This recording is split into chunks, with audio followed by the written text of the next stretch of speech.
생존한 다윗의 아들 중 아도니아, 그는 우리가 계속 지난 시간에 보았던 대로 유력한 차기 왕이었습니다. 그러나 사람들의 여론에도 불구하고 다윗을 이어서 이스라엘의 왕이 되지 못합니다. 하나님이 다스리시는 이스라엘의 왕은 다른 여느 왕들과 같이 준수한 외모를 가지고 있거나 또 사람들의 여론을 지지를 받고 있는 그런 외적인 조건이 우선하지 않고 하나님의 약속에 의해서만 세워진다라는 것을 주님은 열왕기상 우리가 읽은 본문뿐 아니라 우리가 지금까지 보았던 말씀을 통해서 보여주셨습니다. 하나님은 솔로몬을 다윗을 이어 이스라엘의 왕이 되게 하셨습니다. 솔로몬이 통치하는 나라가 심히 견고해졌다라고 2장 12절은 말씀합니다. 이 말씀은 지난날에 다윗이 왕이 되었을 때에 우리가 수요 예배 시간에는 사무엘하 말씀을 보고 있는데요. 사무엘하 5장 12절에 다윗이 왕이 되었을 때 이렇게 말씀합니다. 다윗이 여호와께서 자기를 세우사 이스라엘 왕으로 삼으신 것과 그의 백성 이스라엘을 위하여 그 나라를 높이신 것을 알았더라. 바로 이 사무엘하 5장 12절과 열왕기상 2장 12절은 맥락을 같이 합니다. 그것은 하나님의 약속대로 세우신 왕이 되었을 때에 바로 이스라엘의 나라가 왕위가 굳건해졌다. 하나님이 보호하시고 그 나라를 지키셨다라는 것을 말씀해 주고 계시는 겁니다. 이스라엘은 하나님이 다스리십니다. 하나님의 통치를 받아야 살 수 있습니다. 이것을 하나님은 계속 말씀해 주고 계십니다. 그런데 그러던 어느 날이었습니다. 아도니아가 한 가지 부탁을 청하고자 솔로몬의 어머니인 밧세바에게 찾아갑니다. 이것은 아마도 밧세바를 통해서 솔로몬에게 자기의 요청을 제안하게 된다면 솔로몬은 어머니의 입으로 나오는 말씀이기 때문에 자신의 요청을 들어줄 가능성이 있겠다라는 그런 생각을 했던 것 같습니다. 밧세바는 자신에게 나온 아도니아를 향해 묻습니다. 네가 화평한 목적으로 왔느냐라고 묻습니다. 대놓고 묻는 거죠. 어떤 의도 가지고 왔냐고. 이렇게 묻는 것은 지금 아도니아를 경계하고 있는 밧세바의 태도를 보여주고 있는 겁니다.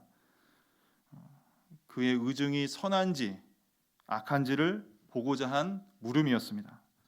그러나 우리가 아도니아 입장이라고 하더라도 의중이 악하더라도 악하다고 말할 수 없겠죠.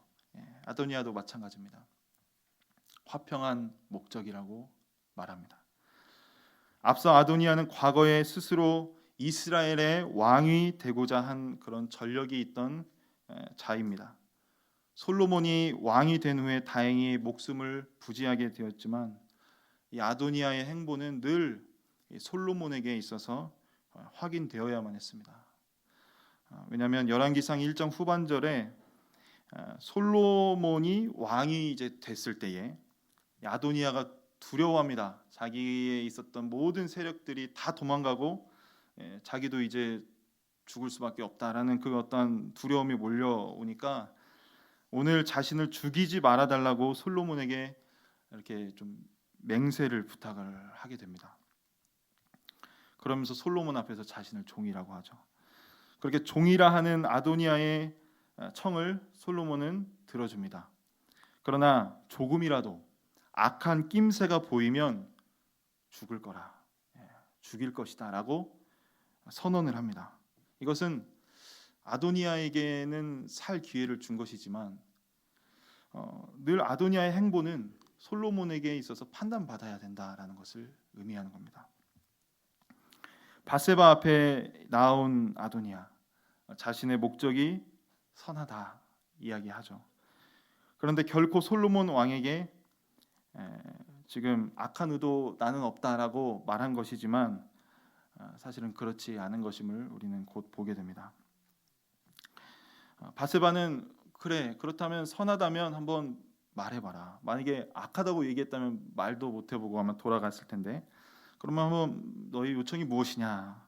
그러자 아도니아는 15절에 이렇게 말씀합니다. 당신도 아시는 바이거니와, 원래 이 이스라엘의 왕위는 내 것이었고, 자기의 것이라고 지금 이야기하죠. 온 이스라엘은 다 내게로 얼굴을 향해서 왕으로 삼으려고 했는데 그 왕권이 돌아가서 내 아우 솔로몬의 것이 되었습니다. 여호와께로 말미암았습니다라고 이야기합니다. 하나님을 인정하는 것 같이 말은 하지만 실질적으로 다 지금 내가 다 얻은 거나 다름없는데 나 빼앗겼다. 지금 이거 지금 토로하는 거죠. 그의 말에는 서운함이 비춰집니다. 이거 다 내 것이었는데 그거 지금 당신의 아들 솔로몬에게 갔으니까 대신 내 한 가지 소원 들어주십시오. 지금 이렇게 지금 이야기하는 거예요. 그러니까 이 의도가 선한 의도가 아니라는 거죠. 그러니까 화평한 목적이다, 선한 의도라고 이야기는 했지만 그렇지 않은 겁니다. 뭔가 꿍꿍이가 있는 겁니다. 그리고 아도니아는 17절에 바세바에게 자기가 찾아온 이유에 대해서 이야기를 합니다. 그것은 어떤 것이었냐면 우리가 1장 초반에서 볼 수 있듯이 다윗이 이렇게 노쇠해져 있을 때 그의 신하들이 수넴 여자 아비삭을 다윗에게 보내서 다윗으로 하여금 그가 좀 너 이렇게 왕권에 대해서도 그렇고 자기의 몸에 대해서도 좀 이렇게 힘을 얻기를 원하는 그런 마음에서 수넴 여자 아비삭을 들여보냈는데 이제 다윗 왕이 죽게 되었으니까 아비삭을 수넴 여자 아비삭을 자기 아내로 달라라는 그런 요청을 지금 하는 거예요. 근데 아도니아는 이때도 아비삭에 대해서 이야기를 할 때 아버지 다윗과 연관이 된 여자로 이 여자에 대해서 이야기하기보다는 지금 그냥 수넴 여자 아비삭이라고 이야기를 합니다. 수넴 여자 아비삭이라고 말하면서 다윗과 관련이 없는 것처럼 접근을 하면서 이렇게 이야기를 꺼내는 거죠. 이것이 지금 아도니아의 의도가 또한 악하다는 것을 더 명확하게 드러내주고 있는 대목입니다. 그런데 당시의 관습으로는 다윗의 여자였던 아비삭을 자신의 아내로 맞이한다라는 것은 이 다윗의 후계자로 지위를 얻어서 이 왕이 되고자 한 그런 기회를 얻으려고 하는 것을 의미합니다. 단지 그냥 아도니아의 눈에 수넴 여자 아비삭이 예뻐서 굳이 아버지의 그 여자를 아내로 삼는다는 것은 그가 정신이 이상하지 않고는 구할 수 없는 그런 일이기 때문입니다. 그러나 왕이 되고자 아도니아가 잡으려고 했던 기회는 그를 죽음으로 내몰게 하는 또 다른 기회였다라는 것을 지금 아도니아는 모른 채 지금 바세바에게 이야기를 하게 됩니다. 아도니아 계획을 우리가 추론해 보면 수넴 여자 아비삭을 아내로 삼고 또 왕위 계승의 어떤 명분을 삼아서 좀 더 이제 시간이 흐르면 자신의 지지도가 이제 상승하게 될 테고 그것으로 어떤 쿠데타를 일으키는 것으로 아마 판단해 볼 수가 있겠습니다. 이러한 계획으로 그가 바세바에게 접근했을 것입니다.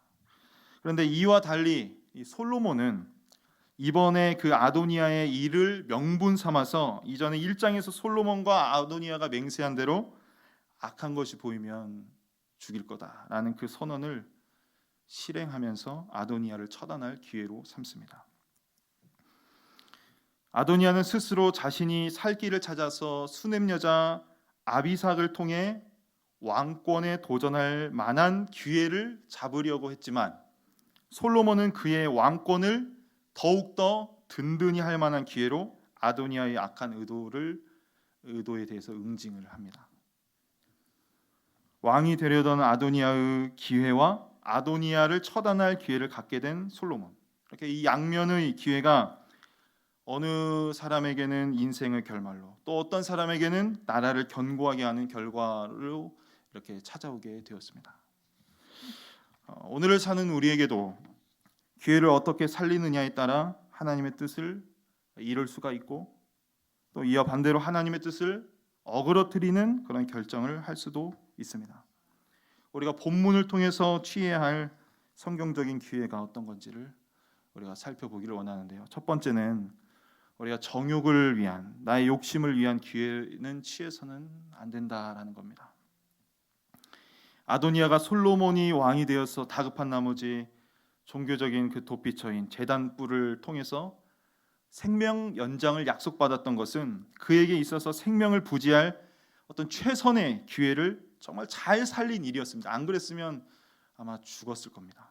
그런데 아도니아는 사실은 이제 그렇게 생명을 부지할 기회를 솔로몬에게 얻었다면 그냥 그렇게 살아야만 자신에게 주어진 인생을 충실히 사는 것이었습니다. 그러나 그는 하나님이 세우시는 이 왕의 자리를 솔로몬이 왕이 된 일로 전혀 깨닫지 못하고는 다시금 이제 생각으로 지금 죄를 범하고 있는 거죠. 이 죄도 먼저 생각을 해서 계획을 세운 다음에 이게 실행을 하게 되잖아요. 그러니까 자기의 생각으로 다시금 내 힘으로 왕이 되겠다라면서 이 기회를 지금 엿본 겁니다. 하나님이 아니라고 하셨는데, 하나님이 너는 아니라고 하셨는데 그 말을 듣지 못합니다. 그것 지금 일어난 모든 일련의 상황들도 보지 못한 채 하나님의 뜻을 거슬러서 자신이 왕이 되고자 했고, 자기가 생각할 때는 그것을 기회라고 여기면서 그 기회를 잡고자 했습니다. 그러한 생각이 사로잡혀서 바세바를 찾아간 이 아도니아, 바세바에게 자기의 요청을 이야기하면서 그 이야기를 수락해주고 듣게 하고, 자기는 바세바는 또 솔로몬에게 이야기를 하겠다라고 하니까 어떻게 자기 생각대로 일이 지금 잘 진행되는 것 같이 지금 아마 느껴졌을 겁니다. 그러나 이 바세바를 통해서 그 아도니아의 요청을 듣게 된 솔로몬은 그 이야기를 듣고는 분노를 합니다. 수냄 여자 아비삭도 그럼 주고, 아도니아에게 주고, 아도니아가 내 형이니까 내 왕권도 그러면 주라라고 하면서 이번 일로 아도니아를 죽이기로 결단을 합니다. 솔로몬은 이 일에 있어서 정말 단호했습니다. 아도니아의 악의를 간파했고 아도니아는 처형당했습니다. 그의 인생은 딱 거기까지였습니다. 야고보서 1장 15절은 말씀합니다. 욕심이 잉태한즉 죄를 낳고 죄가 장성한즉 사망을 낳느니라. 아도니아의 욕심이 그를 지금 파멸로 내몰았던 겁니다. 생명을 부지할 기회도 주었고, 그 기회를 통해서 어떻게 보면 이스라엘 왕국에 도움이 될 만한 인물도 될 수 있었을 텐데, 왕이 되고자 한 그 욕심으로만 가득 찼기 때문에 그 욕심이 그를 죽음으로 내몰았습니다. 하나님은 아니라고 하는데, 그러나 사실 이러한 인간의 모습은 이전에도 있었습니다. 하나님이 아니라고 하는 것에, 또 하나님이 싫어하는 것에 기회를 잡으려고 했던 아담, 선악과를 먹었습니다. 또한 그 이후에 노아의 시대 때는 어땠습니까? 하나님이 아니라고 한 것에 하나님의 아들들이 사람의 여자들과 결혼하면서 하나님의 진노를 불러일으켰던, 그래서 홍수 심판에 다 몰살당했던, 또한 그 이후에 일어난 일은 또 바벨탑 사건도 있었습니다. 하나님과 같이 높아지려고 했던, 하나님이 아니라고 하고 하나님이 싫어하시는 것이 분명한데 늘 하나님과 같아지려고 했던 그 인간의 모습들. 또한 예수님 당시는 어땠습니까? 예수님 지금 눈앞에 하나님이 계시는데, 구원을 받아서 새롭게 될 수 있는 그 기회가 있는데, 예수님을 내 죄를 대신해서 나를 부활로 생명으로 이끌 구주로 바라보지 않고 이스라엘 로마 제국으로부터 독립할 이스라엘 광복군 장군으로 세우고자 했던 거예요. 이처럼 하나님이 주신 기회가 아닌 내가 원하는 바를 이루고자 취하는 그런 기회는 설령 잡으려고 해도 죽음으로 가는 망하는 길임을 우린 결코 잊어서는 안 될 것입니다. 하나님은 어떤 분이십니까? 우리의 창조주이시고 또 우리에게 가장 좋은 것을 주시면 뿐만 아니라 그 길도 아시며 인도해 주시는 그런 선한 목자이십니다. 우리가 우리의 인생을 설계해 나가는 것이 아니라 하나님께서 미리 창세전에 계획해 놓으신 그 길을 따라서 주님과 함께 가는 것이 성도인 우리가, 하나님의 자녀인 우리가 가야 할 길입니다. 우리 자신에게 질문해 보기를 원합니다. 그런데 그것이 하나님의 길인데 우리는 우리의 삶에 있어서 정욕을 위한 기회를 취하고 있는지, 하나님이 아니라고 하시는데, 하나님이 싫어하는 게 분명한데 억지로 그것을 취하려고 노력하고 있고, 내 것이 아님에도 불구하고 그것을 얻고자 욕심을 부리며 내려놓지 못하는 그런 우리의 모습들, 그것을 기회로 삼고자 하는 마음이 우리 안에 있는지.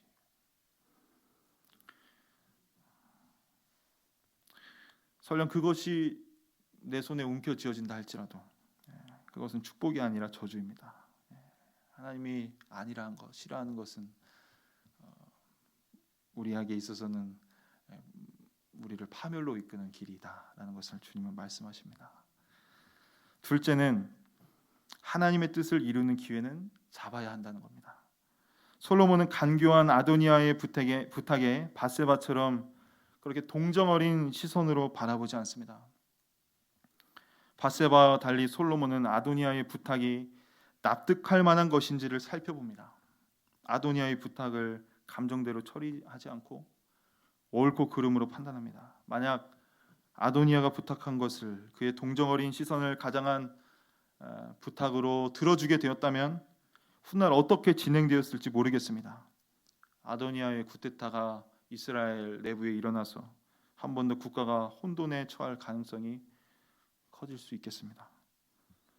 다윗이 차기 왕의 승계 기준을 하나님의 약속이 아니라 국민들의 성원과 또한 자신에게 살아남아 있는 아들 중에 가장 서열이 높은 자를 그렇게 외적 조건으로 만약에 취하였다면, 하나님의 말씀보다 그 외적 조건을 왕위 계승에 더 높은 기준으로 두었다면 아마 2장 12절의 말씀처럼 나라가 견고하지 못했고 또 그로 인해 견고하지 못하다면 아마 신속하게 무너졌을 것입니다. 그러나 다윗은 차기 왕 승계를 하나님의 말씀을 이루는 기회로 삼았습니다. 또 솔로몬은 아도니아의 간교한 부탁을 나라를 견고히 세우는 기회로 삼았습니다. 그래서 이 2장의 46절의 말씀에 보면 이렇게 말씀을 합니다. 이에 나라가 솔로몬의 손에 견고하여지니라 라고 말씀합니다. 솔로몬이 지금 여러 기회들을 통해서 하나님의 뜻을 실현했음을 성경이 증언하고 있는 겁니다. 이렇듯 성경은 그 기회들을 하나님의 뜻을 이루는 기회로 삼았던 그 믿음의 선진들의 모습을 우리에게 보여주면서 몇 가지 특징을 교훈합니다. 그 기회를 취하여서 하나님의 뜻을 이루면은 믿음이 필요하다는 겁니다. 이 믿음은 세상에 대항하는 믿음입니다. 세상은 언제든 하나님의 말씀은 배제한 채 세상의 논리로 기회를 잡으라라고 소리합니다.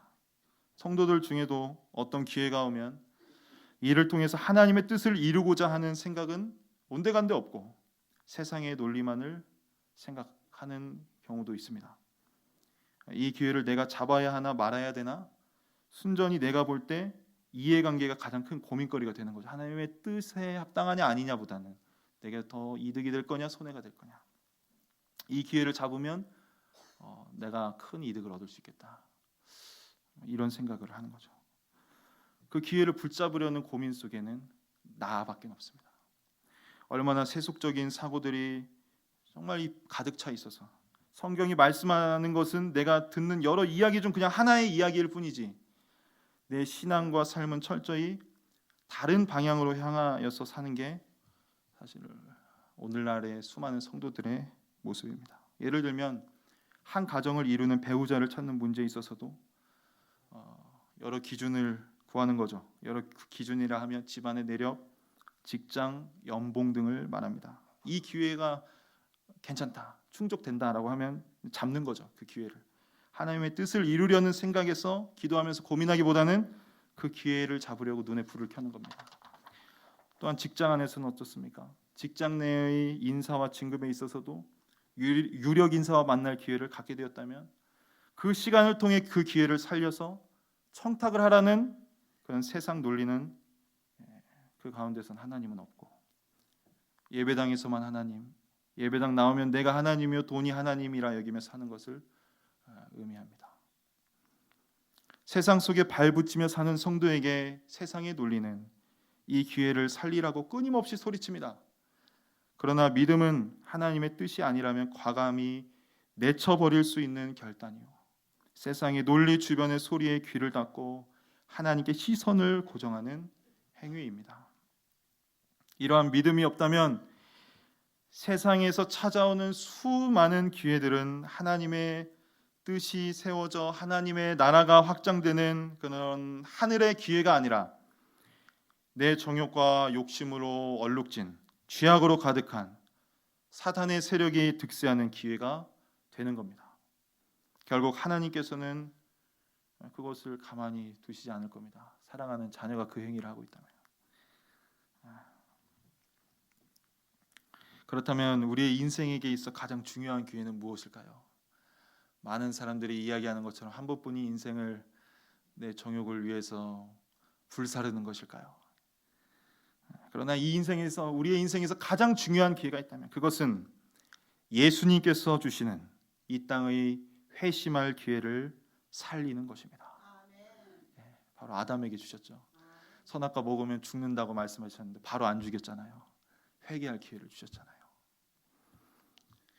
우리가 장례를 통해서 죽음을 간접적으로 경험을 합니다. 화장을 하게 되면 정말로 이 인생이, 그가 부자였든 그가 권력자였든 그가 힘이 센 사람이었든 상관없이 다 한 줌의 먼지가 됩니다. 하나님은 죽음을 통해서 그것을 깨닫게 하십니다.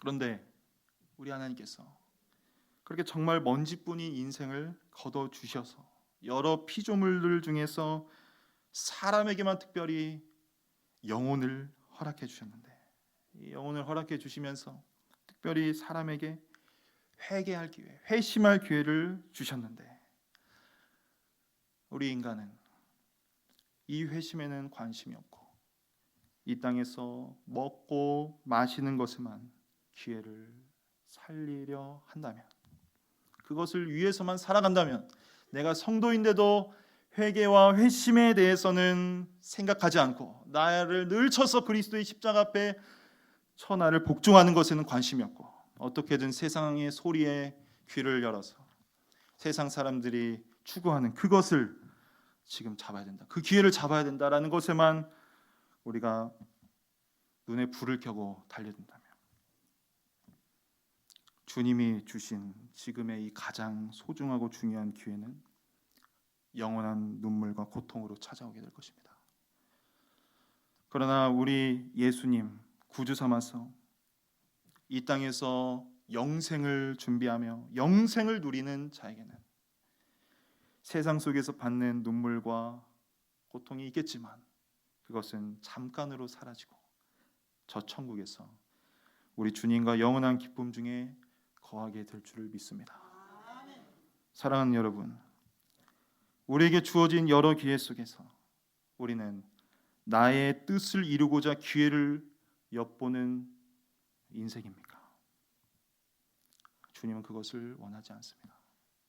세상의 논리가 말하고 주변 소리가 외치는 기회를 잡으려고 한 번뿐인 세상을 사는 인생이 아니라 영원을 준비하는, 영원한 그 나라에 살 것을 준비하는, 한 번뿐인 인생의 누구는 자기 정형으로 이 인생을 허송세월하지만 주께서 핏값 주고 부르신 성도는 하나님 부르시는 끝날까지, 어렵고 힘들 수 있지만 주님 붙잡으면서 하나님 뜻 이루는 기회라 여기고 나를 회개하고 회심할 기회라 여기고 우리 주님 더 붙잡고 나아가야 될 기회로 삼아야 되지 않겠습니까? 그것이 우리의 본분이고 구원받은 자가 마땅히 해야 될 그 하나님의 은혜와 사랑을 경험한 자, 자격 없는 우리에게 주신 하나님의 용납을 경험한 자가 행해야 될 우리의 모습이 아닐까 생각됩니다. 영원을 준비하라. 하나님께서 기회를 주신 이 세상에서 우리가 회심의 기회를 붙잡고 내 안에 주님보다 더 높아진 것들, 주님보다 더 사랑하는 것들을 내다버릴 회개의 기회를 붙잡으면서 그렇게 우리 주님을 한 해가 가면 갈수록 더 붙잡고 더 단단히 붙잡고 더 단단히 붙잡고 그렇게 믿음으로 사는 저와 여러분 되기를 주님의 이름으로 소망합니다. 그렇게 하나님이 기뻐하시는 그 선한 기회를 우리가 놓쳐버리지 않음으로 인해서 하늘의 기쁨과 영광을 우리가 속한 곳에서 가정과 교회와 일터에서 누리면서 그것을 이제는 그 기회를 나뿐만 아니라 그 회심의 기회를 우리 가족에게도 우리 교회에도 그냥 뜰만 밟고 돌아가는 인생들이 얼마나 많지 않습니까? 주변에 그 회심할 회개할 기회를 우리가 안내해 줄 수 있는 증거할 수 있는 그런 하늘의 증인들이 되시기를 주님의 이름으로 축원합니다. 아멘.